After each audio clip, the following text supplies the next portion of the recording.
And welcome back into another episode of the Outsider Sports Hockey Podcast. We do have Mikey D and Tom Leone joining me today, but we are going to do things a little bit different. As we get ready for the playoffs, we're going to go over our contenders. And Mikey D, we're going to have you on here first. We're going to do Tom separate after the fact, because it feels like we agree a lot. We do, so I want to right? see if we naturally agree or if maybe we're feeding off of each other a little bit here. So we're doing a little social experiment on the Outsider Sports Hockey Podcast. But since we're starting things off with the two Devils fans, we're going to just totally go off the rails and talk nothing but Devils here to start. Devils-Bruins played a fantastic game on Saturday night. 2-1 final. It felt like playoff hockey. And oddly enough, unlike most playoff hockey games, all the goals were scored in the first 6 minutes of the game. Exactly. It was electric, though. We saw Boston's power play flex their muscles. We saw Brad Marchand get underneath the skin of guys. We saw the Devils give it back and throw the body around. We saw big hits. We saw key plays, key saves in big spots. And really what goaltenders are going to have to do, Mackenzie Blackwood looked great in goal for the Devils. Really backing me up, as I've been saying, you got to give him some time and let him be ready, because I think come playoff time, they're going to need him. But Mikey D, what did you think? What were your overall thoughts on this game? Yeah, for sure. I mean, I know we talked about it right before we got on the pod, Ben, but, all the things that I mentioned weeks prior when we were on this podcast, the things that, that really bothered me about the Devils, their bottom six and how well defensively they have been, and the turnovers inside the offensive zone. And obviously the goaltending, which worried me between Vitek and, Schmidt at the time. And, obviously Blackwood coming back into things. I thought all of those excelled, against this Bruins team. Obviously, this Bruins team, let's not cut the Devils slack and push it out the thought that, the Bruins, obviously, they had 61 wins. They were looking for the franchise record, not the franchise record, but the NHL record in tying the most wins in an NHL season. Like, they were playing for something. And the Devils, for the most part, they skated with them. They competed with them. Blackwood, in his history, honestly, he's always plays good against the Bruins, and he played fantastic. The first 5 minutes, you could say it was debatable. There was a lot of defensive breakdowns, though, at the same time, and like you said, the Bruins power play that flexed their muscles. And but at the same time, I really thought this Devils team competed. It was on the road. This team was fighting for a record, and they are the best team in the NHL, period. And they skated well with them. They competed, and they proved that they belong in the playoffs in this upcoming week, the Devils. And it gave me a lot of confidence, and I've never been so, I'm not going to say relieved, because they lost, and obviously they could have clinched home ice. They could have helped jump Carolina, but at the same time, it just proved to me that they are ready, and they're going to be ready. It gets me very excited for the playoffs when it comes to the Devils. And obviously, I think it'll be a very exciting 7-game series if the Bruins and then match up again. Yeah, I think honestly, if the Devils and Bruins play in the playoffs, I think it would be the most exciting sweep we have ever seen. I hate to say it, but yeah, you're right. Because it would be 4 fantastic games that the Bruins come out on top of every time. 2-1 final score, 1-0 final score. That's what the games would be. Exactly. And I think my biggest takeaways from this game were, I think the Devils played bad throughout most of the game. You can tell by the way it was in the third period. They weren't getting the scoring chances. I thought they were playing a little bit careful in the third. I think they felt content keeping the game tied at 2-1 heading into the final 5 minutes, which isn't really the way they should have played. They needed to open things up a little bit earlier, and by the time they did, it was too late. Boston had clamped down. Boston had figured out a way. Now, Ullmark has been fantastic in goal. Love the Jesper Bratt breakaway goal. Hughes ties the franchise record for points in a single season, tying Patrick Elias, 96 points, which is really low for a franchise record, but that's the New Jersey Devils. They've never had a dynamic goal scorer, and that's what's so exciting about Jack Hughes. That's why fans were so excited when they went and got Ilya Kovalchuk.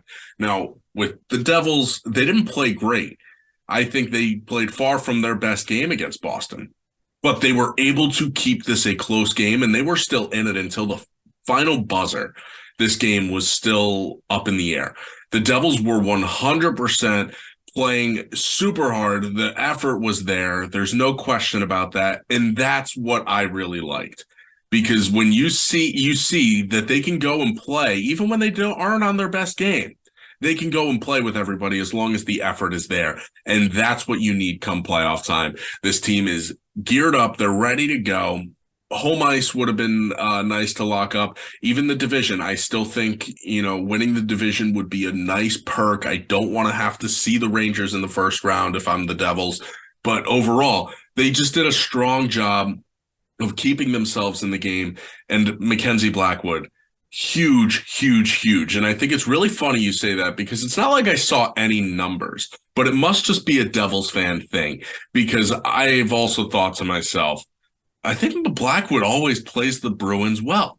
I really do. And, that save in that 2020 season where, there was nobody in the building, Blackwood made the save of the year. That was in Boston. This is a guy who has had, I certainly remember many good moments. It was just last year. It was just last year, Ben, where it was so weird. As Boston, as good as they were, because they were great last year too, right? As good as they were, the Devils and how slack they were last year, they just loved playing against Boston. It was weird. They competed very well against Boston, and Blackwood was always in net. I'm pretty sure he had 2 shutouts against them.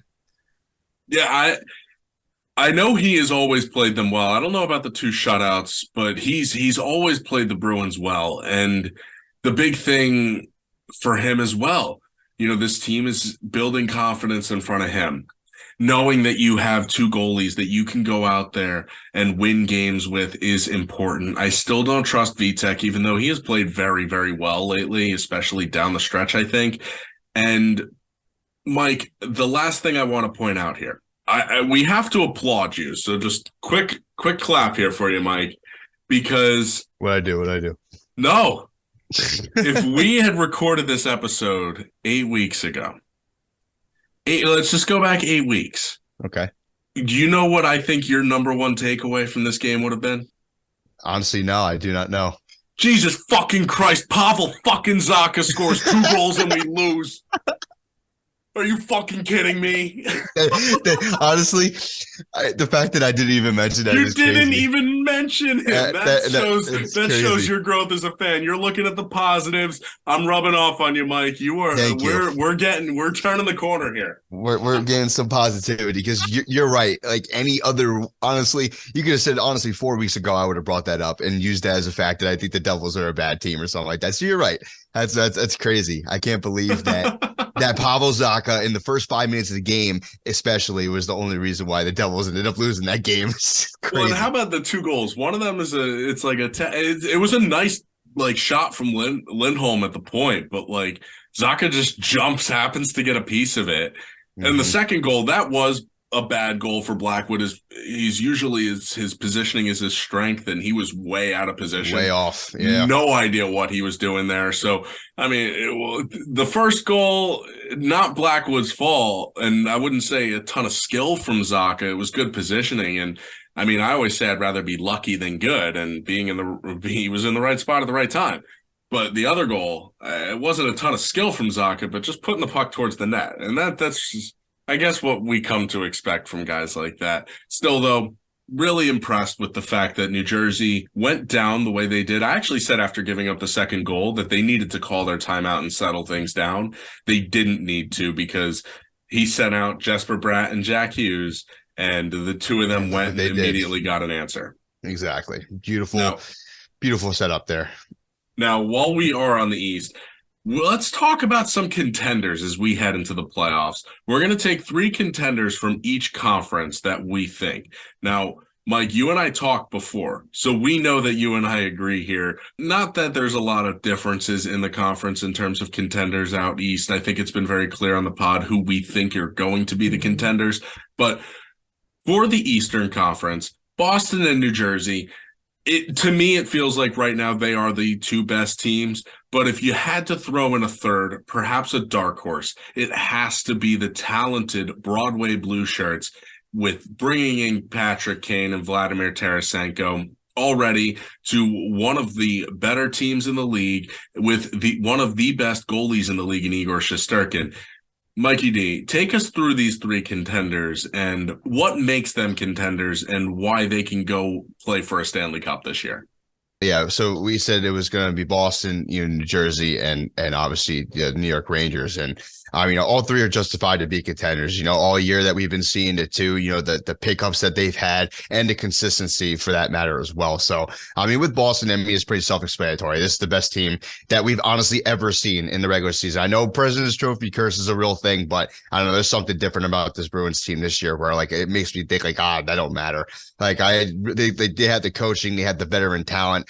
They have the goaltending. They're just all around just a great team. And they deserve to be, I'm pretty sure, Ben, it's like plus 200 for them to win the Stanley Cup right now. The playoffs haven't even started yet. And it is justified for how good this team is, how well they play. They just work so well together. They deserve to be in the conversation since day one. When it comes to the New York Rangers, I definitely think they're a contender. They've been consistent all year. When it comes to things that the talent that they've added throughout the year, and Tarasenko and Patrick Kane, and the defensemen, like they obviously just kept getting better and better, and they're really trying to buy in and produce around this kid line with as much talent as possible, and this kid line is as good as it is, already. So they just have a lot of talent to look up to, and I think it's I hate to say it, obviously, but the Rangers as a team, it's like the perfect farm system kind of team right now, where they have all these veteran all-stars, and then they have this kid line that excels, like we saw last year in the playoffs for them, and the experience. Like they already have experience. They had the best experience for the Rangers last year when they made their run. So, what does it say that they're getting even more talent, and they just get to better themselves off of each other if they go on another run? So, I think the Rangers definitely deserve to be in the conversation. They were there last year, and they had the talent, and they play as well as, they haven't played as well as last year, but they definitely should be in the conversation. And obviously when it comes to our Devils, they have the speed, they have the young talent. They brought in a superstar in Timo Meier this year, who's obviously made this team better. I don't care what the numbers say about, obviously he was the goal scorer they wanted to get. Obviously he hasn't scored as many goals as we wanted, but he makes an impact on the ice, and the numbers don't lie. And this Devils team is 10 times better with him. And if the goaltending just stays the same and consistent with VTech as it's been all year, all this Devils team need is to have a chance is for their bottom six and their goaltending to play somewhat well. They can compete, they can make offensive chances, and they can win games. We saw it all year. We even saw it last year when they were slumping. They just didn't have the goaltending. They got some of it this year, and we look how they are. They're the best Devils team in history. I believe they're going to pass past that point and get another win before the season's over. They're the best Devils team that we've ever seen, and we've also had 3 Stanley Cups along that way. You got to think about that. So all three of these teams definitely are in the deserving, and I just can't wait for the playoffs. And I'm just hoping, just to add one more thing. Obviously, we're all asking, why isn't Carolina, why isn't Toronto in this conversation here? I think all three of these teams are better, and that's why I really hope that the Devils find a way to pass the Hurricanes in these standings, because I do not believe that the Rangers and the Devils should be a first round matchup. The playoff formatting needs to change, because these teams are way too good to play each other in the first round and have one of them out. Yeah, I agree, Mike. It's definitely unfortunate to see 2 of the top contenders, in our opinion at least, going up against each other in the first round. But hey, at least maybe we'll get to see them go up against each other, because you want to see the best on best. It just shouldn't have to happen in the first round. So early. Now, that's it. I totally agree the series should happen. It's just too early. That's what I'm saying. And that's where the NHL's like, well, you want the series to happen, it's going to happen here. And it's no, but still, that's the way they go, I guess. I mean, for the Devils, Timo Meier, I'm pretty sure, has still scored 9 goals in a Devils jersey since he's come over, which is a pretty good number. I don't remember anybody, even Kovalchuk, having that kind of success after being traded over to New Jersey. And this really stems from, you say this is the best New Jersey team in history. Well, this is officially the first really good team of the new era New Jersey Devils. After the Lou Lamoriello era ended, they haven't had a really good team. Yeah, the Taylor Hall year where he won the Hart, that was a blip on the radar. They weren't really a good team. They just overachieved early on. And you look at the way they are built now compared to the way this team had always been built. And it was goaltending and defense. And now you look at their big marquee players, Jack Hughes, Nico Hischier, Timo Meier, Jesper Bratt. these guys are forwards and they are offensive players. The Devils have become an offensive first franchise. You no longer are going to look at them and think goaltending and defense, boring hockey. You look at them and think Jack Hughes. You look at them and think Jesper Bratt, Nico Hischier. These guys have officially taken this team and elevated them to an entirely new level. Now to shift over, let's talk about the West now, because the West seems a little bit more wide open. Mikey D, who are your three contenders out of the Western Conference? Yeah, no problem. I honestly think I'm going to start off here, and I'm just going to go with this team because it's like it's kind of like what Tom Brady is to the NFL. Like, obviously, Tom Brady cemented himself as the greatest of all time in the NFL, right? He's had 20-year career and all this stuff. I'm going to go with Edmonton because of this whole hype train that's around Connor McDavid and obviously Leah Draisaitl and all the talent they have here. I think they should definitely be a contender because they are this offensive powerhouse.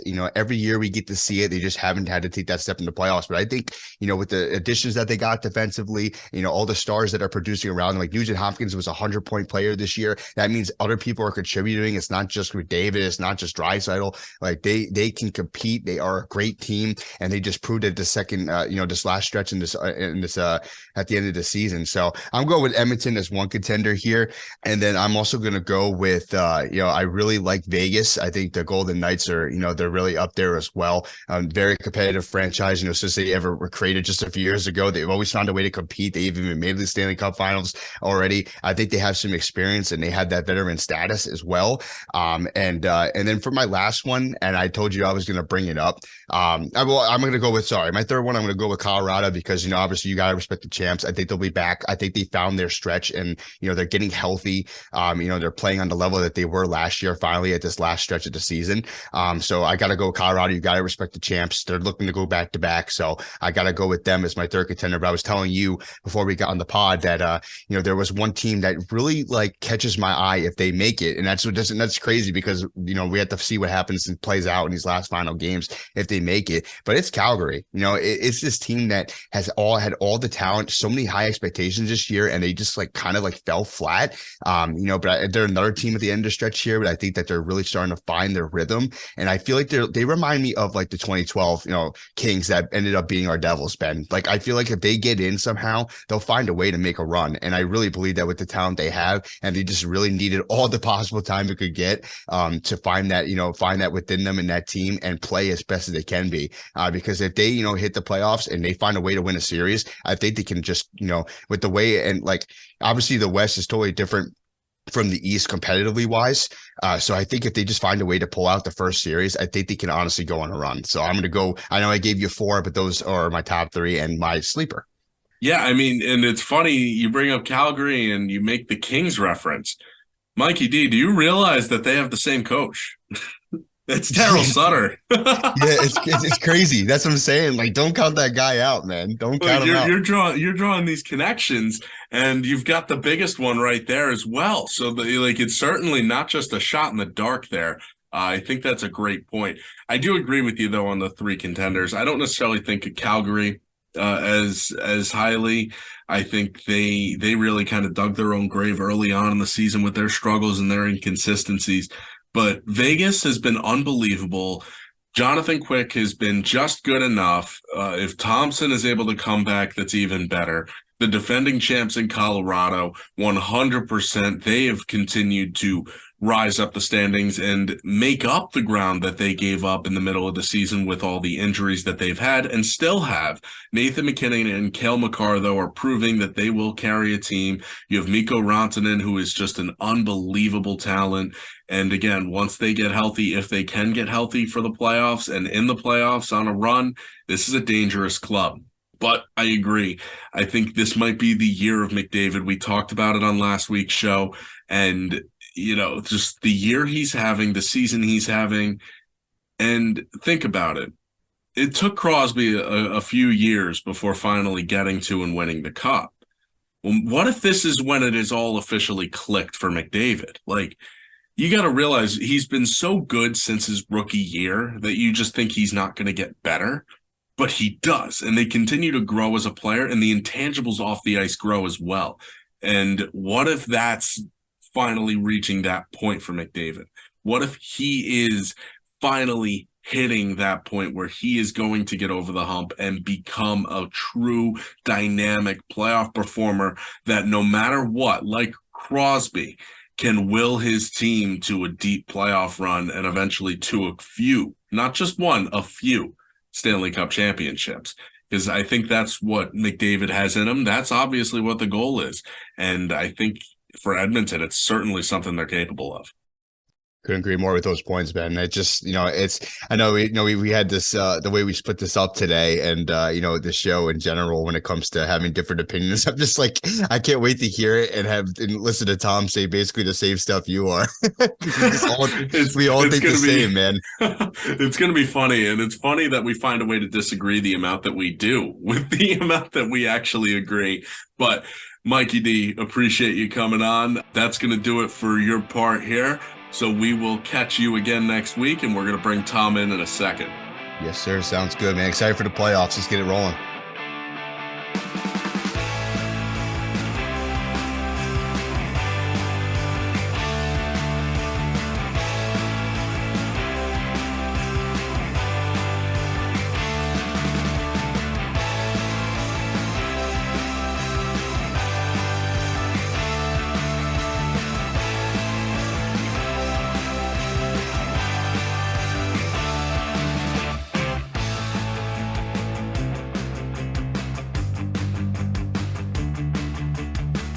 Now, as promised, we shift over as we bring Tom onto the show after having that nice conversation with Mikey D. As we said, trying to see if we have some different thoughts here, because even though we argue a lot, we somehow agree while arguing a lot. So I want to see how much we really do agree here. So, Tom, let's get right into things here. Contenders out in the East with Mikey D. We were talking a little bit about the Devils, the Rangers, and the Bruins. Obviously, those are great teams. Who else do you like coming out of the East, though, and being a potential contender for the Cup? Toronto. I think this is finally the Maple Leafs year.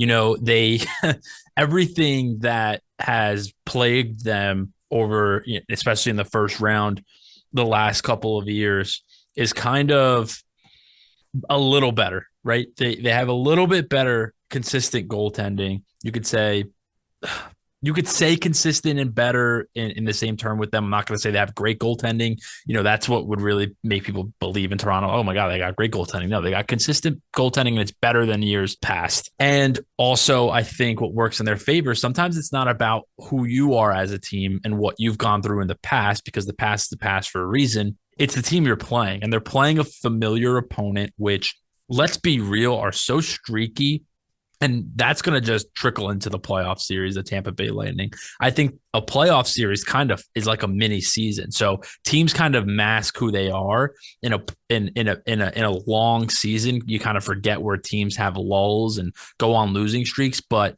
if you watch a team and it's your team consistently, you realize in a playoff series, they kind of play the same way. How many playoff series, Ben, have you seen?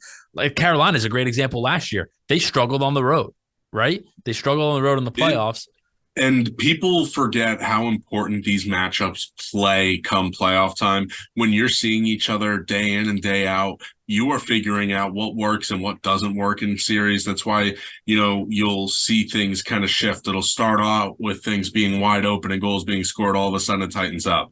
It'll be tightened up, and then all of a sudden things start to open up because you figure out ways to beat the other opponent. These guys are too smart. These coaches are too smart. And that's why the deeper a series goes, the advantage goes to the home team because their coach has the edge in making those final changes.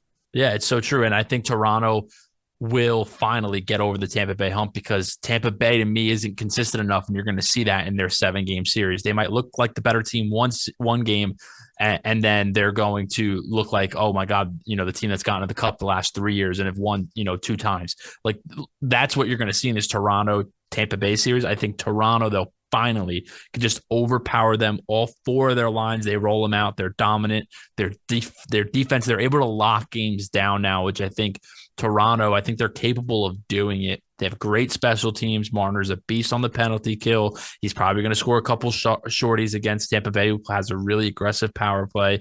And they only put one defenseman out there. I finally feel like Toronto's going to make a run. And I think Toronto, because of the big Toronto-Boston rivalry, I think that series would just be great in a second round and playing. And I think, that's a team, Boston, they play tight games all year, and if I'm looking at any teams not of the ones that you and Mike D mentioned, the Rangers, Devils, and Boston, it's got to be Toronto. It's the next one up, probably even with the Rangers and chances to make the Cup. If they were on our side of the bracket, and I say our side, Devil Rangers side, I think Toronto could be an even stronger candidate. It's that thought of going through Boston, even though I've been saying they're a first round exit for months on this pod. I think, they're a sleeper a little bit out there for sure. Yeah, with Boston's goaltending, I really just don't understand. The more I think that first round exit just isn't going to come. That team is changed so my good. sentiment too. No, listen, I was saying that when we started this in March, and it was still early, and they just kept going. I thought eventually they would get closer to the end of the season and maybe start showing their true colors or take their foot off the gas. They just went for it, and that's just going to roll into the playoffs. That Bertuzzi trade pretty much changed my whole philosophy on them. They're just too deep, and their goalies they're playing great. And if Omar kind of stinks in the playoffs, you got Swayman, and it's tough. They're not going out in the first.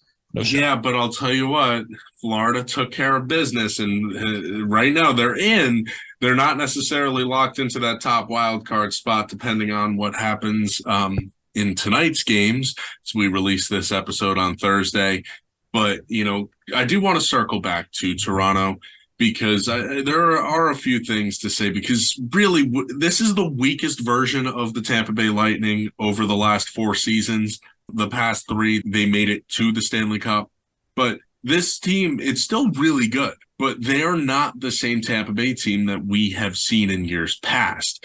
Their skaters' goal percentage, their goals advantage created via special teams. All of those numbers are lower than where they were.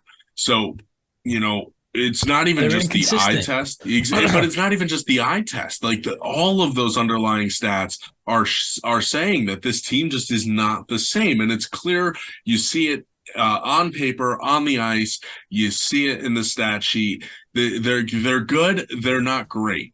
And, John Cooper's club has always been a tough out in the playoffs outside of that first round exit to Columbus last year. This is the year for Toronto to get out of the first round. And part of it is, yes, this is the year Tampa Bay has been at their weakest. But also, too, like this is the best Toronto team we have probably seen in our entire lifetime. It's true. And if they don't get out of the first round now, they got to blow it up. These guys' psyches are shot on wearing that sweater. They'd have to blow it up. And Kyle Dubas has got to be gone. Yeah. He cannot still be there. I think he might be gone anyway. But like how do you not get out of the first round this year? They have way too much talent. I hope O'Reilly's back. This Tampa Bay team went up against Toronto the other day. Toronto was pretty banged up, but still they went out and took care of business. And I think they're going to be too much for Tampa Bay to handle, which is surprising to say. But I really do think they can get out of the first round. And who's to say they can't beat Boston? There is no reason why this Toronto team cannot beat the Bruins. I think that there are 3 teams in the East that can compete with Boston. I mentioned them earlier with the Rangers, the Devils, and I believe the Maple Leafs can as well. I don't necessarily think they would beat them, but if they get out of the first round, there's no reason why this Maple Leafs team can't compete with the Boston Bruins, because they have just as much talent up and down the roster. The only difference in between the pipes. I agree.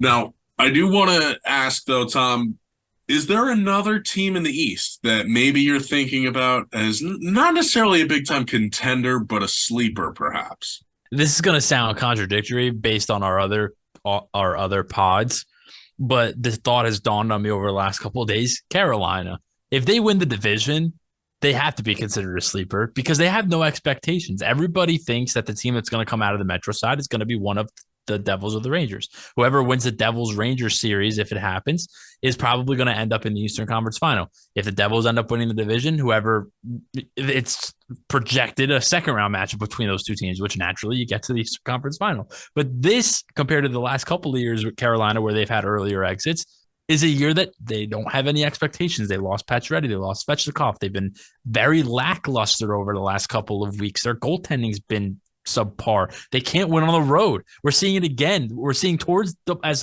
the playoffs get closer, they can't win on the road. Why? It's a little harder to implement Rod Brendamore's system to hide his team's flaws on the road with that last change. And with the games getting into crunch time and teams needing those points, they're starting to play playoff style hockey. And what's happening in Carolina on the road, they can't win. I think that trend is going to continue this year because they don't have the firepower and lineup to work out of the system that Brendan Moore has put in place, clogging that neutral zone, getting the matchups they want, putting Stahl against the number one center on every team and slowing their top line down. Like, they're not going to have the ability to do that.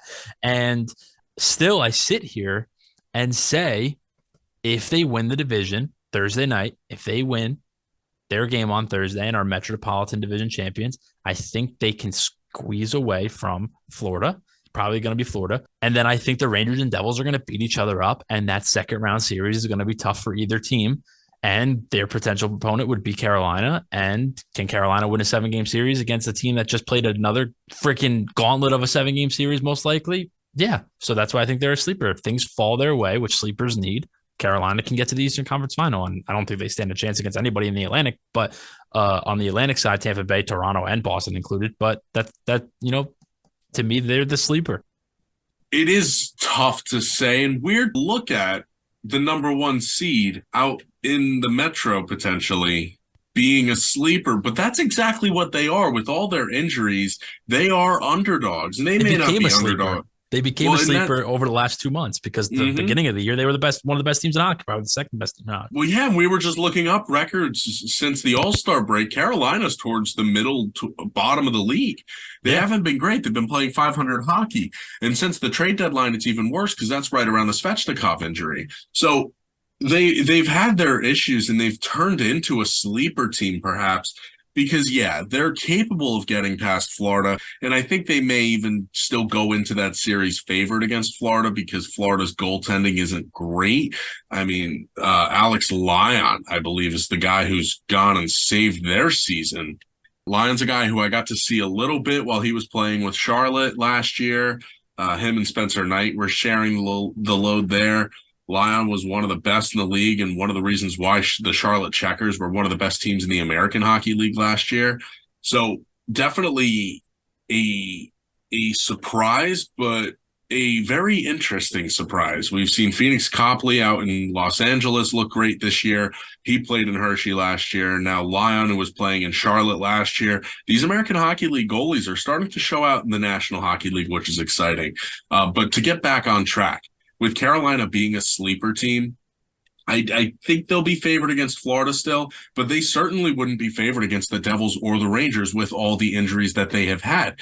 And they would still have home ice if they are the top seed. So I definitely think Rob Brindamore is a good enough coach to get past and get to the Stanley Cup final or perhaps the Eastern Conference final. I just don't know if the team on the ice is going to be good enough to overcome that, especially if New Jersey finds a way to jump them into that number one seed in the Metro.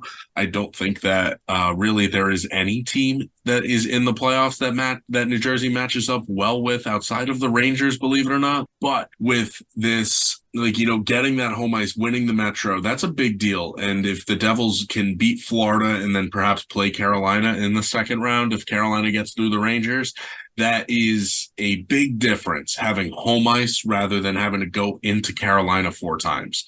So definitely Carolina is a sleeper, especially if they get that number one seed in the Metro. Exactly. Yep.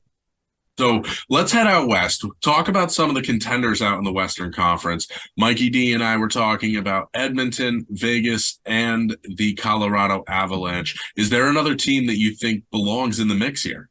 For some reason, once again, I mean, this is going to be a pod where you're talking to me and you're like, this guy's nuts, because their play lately has fallen off the wagon, and teams like Edmonton and Vegas have have separated themselves from them. But I think the Kings could be a sleeper.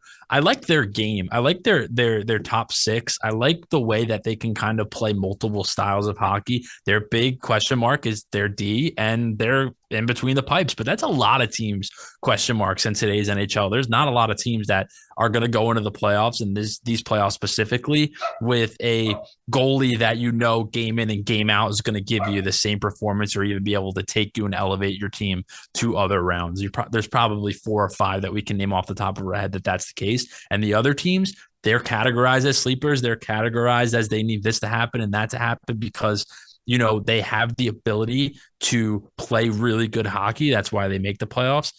And that's where I think LA falls into. Guys like Fiala and guys like Arvidsson and Kempe and Quinn Byfield's having a good year. They have a lot of guys. I hate the term. I hated the term, then I fell in love with it last year. The 16-game player, they have that, if that makes sense. Like Anze Kopitar, is going to step it up for the playoffs. Drew Doughty. They have proven guys along with their young, fast, hungry guys that are kind of getting into their first real chances of playoff run. I really, really think that I would like their matchup against Vegas more, but that doesn't look like it's going to happen. Then Edmonton. That kind of scares me, but hey, they get through Edmonton, then I really like them. So that's my sleeper. It's LA. Watch out for them. I like them more than the Wild right now. I like them more than the Winnipeg Jets or the Kraken. It's definitely LA for me. Yeah, I think that the Kings they're a good team, and they've been right around Vegas, especially the past couple of months. But the last 2 weeks, Edmonton has shot right up and jumped them. LA hasn't been able to keep up. I would be really intrigued to see the Jonathan Quick versus LA redemption revenge story after Quick was replaced by Phoenix Copley. And who knows, maybe Mikey D and the NHL script writers are going to concoct something here. But, we love the Mikey D script writers.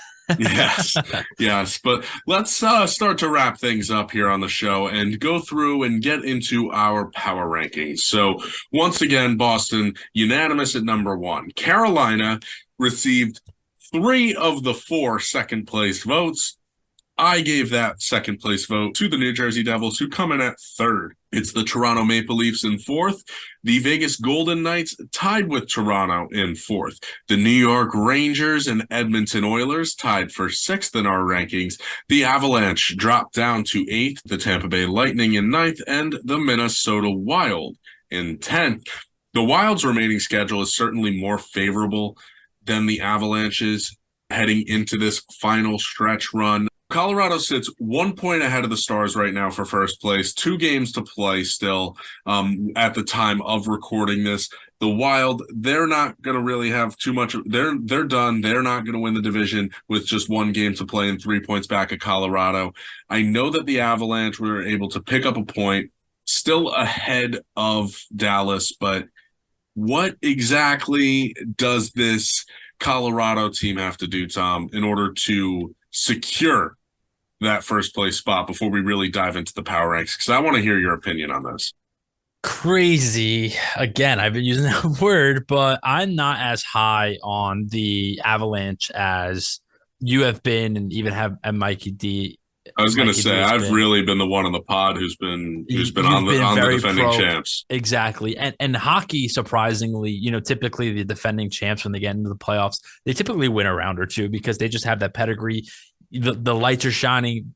No moment is too big for them because all they have to do is remember last year, right? So they play very calm, and they might take advantage of a team that's playing uptight, especially one without that playoff experience. What Colorado needs to do is just play their game, play like the Stanley Cup champions, play like this is playoff hockey. They'll get the number 1 seed, and then you know what? They'll be in the second round, and that's when I think Colorado bows out this year. I think they get past the first round. I think they win the division. I think they hold on. I know Dallas is playing a tough game as we record against St. Louis. It's actually 2-2 right now, so St. Louis is kind of trying to stick the thorn in Dallas' side and their chance to win the division. But Colorado, my prediction, they get to the second round, Stanley Cup champs, their pedigree. winning the division and making that second half run was huge for them. I don't like them in between the pipes. I think their guys are, the guys that have been banged up all year, they haven't really gotten consistent. They haven't played like 40 straight games. Now they're going to go into a playoff series. They might be able to squeak out of the first round, like I'm saying. But that second round hits after you just played a round one. You're playing, the series get tighter and tougher. These guys are a little banged up. I don't like him between the pipes, as I said before. I think Colorado bows out in the second round. But to your point, I got to respect them. You have to respect them. They're the team to beat in the West because of who they are and what they did last year and the firepower they have. So that's my overarching theme around Colorado and what I think of them. Would it surprise me if they win another cup and go on a magical run? No, because they did it last year. That'd be stupid for me to say I can't see it. Do I see it happening personally, my own personal hockey opinion? No, I see them out in the second round. Yeah, I think between the pipes, they are very, very suspect. And when you look at the West, the reason why I've been so high on Colorado is because there hasn't been a contender to truly come out and emerge. Edmonton has finally become that. So I'm going to talk about the Oilers here really quickly. The point streak just keeps on growing. But for this Oilers team, they're right there knocking on the door. Even if they don't win the Pacific Division and get that top seed in the West, they're still a team that's going to have home ice in the first round. If they can get past Los Angeles, which I think they can, I think they match up very well with everybody else in the conference. I don't think that there's a goalie out there that can really beat them unless Marc-Andre Fleury decides to turn it on or Connor Hellebuck and the Winnipeg Jets get in and go on a run. So for this Edmonton team, I definitely think that they are just the team to beat now because of Connor McDavid, because of Leon Draisaitl, and what this team has done. They are the definition of getting hot at the end of the season, and if they can ride this hot streak through the postseason, we might see the cup come back to Edmonton. Now, Tom, I know I kind of threw the avalanche on you really quickly. What team do you want to talk about before we close the show? My New York Rangers. And the reason why is because of what I seen on Twitter today. I saw a poll that came across my eyes, and I could not believe the amount of votes, and I could not believe what I saw. It was a Devils post, of course, that was retweeted by one of my friends who is a Devils fan, not Mikey D, and it was brought to my attention, and I saw it, and it got me really pissed off. The question was, who would you rather see in the first round of the playoffs, the New York Rangers or the Florida Panthers? And 67% said the New York Rangers, and there was like 3,000 votes. I don't know if it's because you want to see the Rangers-Devils playoff series and because you went 3-0-1, but the fact that there are fans who haven't seen this good of a team in probably 10 years, don't want to win the division and play a lesser opponent to play your crosstown rival because you beat them 3 out of 4 times in the regular season and you seem faster in those regular season games, and everything from this regular season tells you that you're better and that you're faster and that you got more talent. Why would you want to play a Vezina-winning goalie that single-handedly brought his team to the Eastern Conference Final last year, on top of a team with more talent and more playoff acumen, like Tarasenko, who's won a cup, Kane, who's won a cup, Trocheck, who's gone on deep runs with Carolina. Then you put on Kreider, Zibanejad, who've gone on Ranger runs. Why would you want to play that team in the first round, your first real playoff series in 10 years, and not a wild card team that, yes, has put it together, and yes, you might not match up well against, but it's home ice. You win the Metro in a bounce back year, 1 year after you finish up your rebuild. You win the Metro division. You got Timo Meier. You go play Florida. You're better than them. Yes, you might be better than both the Rangers and Panthers, but the fact that any fan can sit there and tell me you wouldn't want to play the lesser team is the reason why I'm talking about my Rangers today, because since December 5th, they are the second best team in hockey. Me and Ben running it through last time. That's 5 months, Ben. That's 5 months that the New York Rangers, point-wise, are the second best team in hockey. There are 7 months in the NHL regular season. Why would I want to play that team who has been consistently since December the second best team in hockey, and not the Florida Panthers, who just turned it on? With Alex Lyon playing goalie, I'd rather play Igor Shesterkin first round, because we have his number, and not that guy. It drives me crazy, and it makes me so excited if the series happens, because if I still think the Devils win the series, because I genuinely do agree with the sentiment that the Devils are better. But the fact that I would sit there as a fan and not want my team win the division because I don't want to play Florida instead of New York is just mind-boggling to me. And I can't wait, if the Rangers do win the series, to throw that exact pool at everybody's face when you could have played Florida after Carolina wins in 5 or 6 games. I can't wait. I cannot wait. I know Tom has that post bookmarked. So, look, I agree with that sentiment. I think, throw the matchups aside. You have the chance to win the division. You go win the division. Exactly. Losing the division for a playoff matchup is a loser's mentality That's because you're what I giving think up pisses home me ice off. in the Sorry, second round. Yes. It is no, you're good. It is a loser's mentality. But that is going to do it for us on the show. I know it was a little bit different. We'll get the whole group back together for next week's show. We'll have a playoff preview out before then. But make sure you check us out, our website, outsidersports.net, for all our blogs. Check us out on Twitter at outsidersports3. Find us on YouTube and TikTok by searching Outsider Sports. And have a good week, and let's get ready for playoff hockey.